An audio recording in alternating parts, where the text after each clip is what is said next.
yan, yung turbo jet na yan, ang mga sakayan papunta ng Macau. So yung isa at paalis na.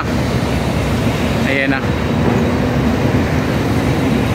Yan yung biyaheng Macau to Hong Kong na turbo jet kung tawagin dito.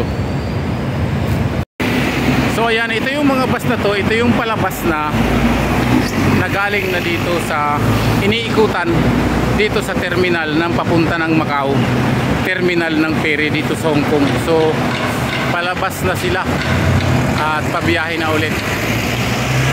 So ayan, mga biyaheng Admiralty, biyaheng Causeway Bay, Wan Chai, dito nang gagaling sa terminal ng papunta ng Macau ferry, yung sakayan.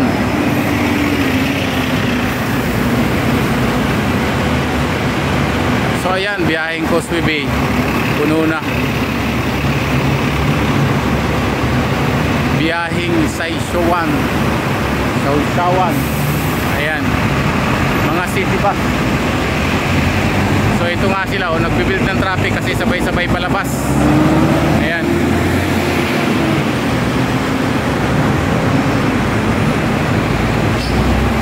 Kasi sa buong biyaheng Hong Kong, may biyaheng terminal dito, papunta rito sa ferry. So dito bagsakan ng bus, so dito rin sila iikot, kaya pabalik na naman sila para sa biyahe. So ayan, kung nakikita nyo, puro bus lang. Nagbababa na dito sa gilid. Ayan, nagbababa doon.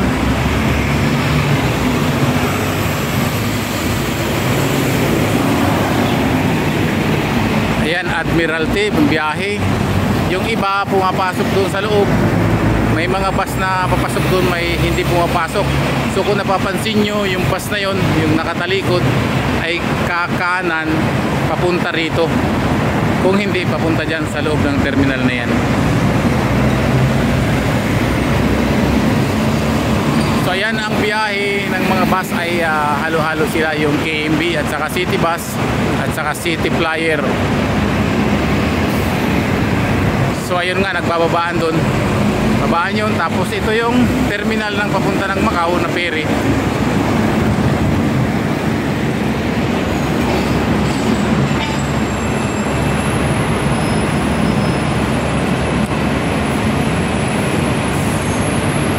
So ayan, nakikita nyo yung bus.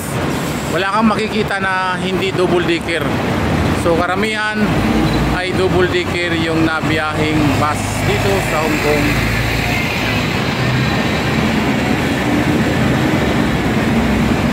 So shout out ulit ha, ito yung terminal ng mga buses na pumupunta o bumibiyahe papunta ng Star Ferry.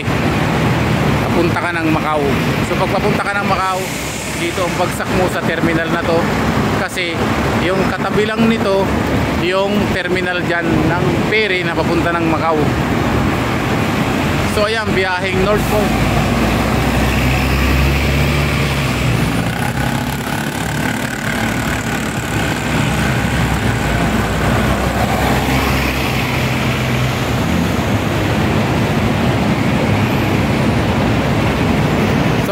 Dito na lang yung ating videos. Maraming salamat sa nanonood ng aking munting YouTube channel. Shout out sa inyo lahat dyan. Maraming salamat sa inyo.